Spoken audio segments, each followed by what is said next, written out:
yaa carraa shamarran teennaa, yaa carraa shamarran Oromoo, yaa carraa shamarran Itoophiyaa maal godhu? Dubbachuuf eenyutti dubbanna? Ka fuudhee ergatu abbaa manaati. Abbaa isiiti, haadha isiitti baasee ergata. Yoo isiin duutu ni booyaniif. Gaafa isiin lubbuun jirtu fuudhanii biyya namaatti erganii yoo isiin duute, yoo isiin qalamtee ajjeefamtee boohan. Osoo jiran walii boofu wayya malee gaafa du'an walii boofuun bu'aan qaba.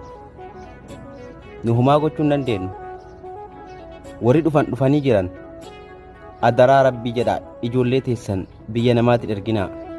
Haadha manaa teessan biyya namaatti hin erginaa. Obboleettii teessan biyya namaatti hin erginaa. Adaraa.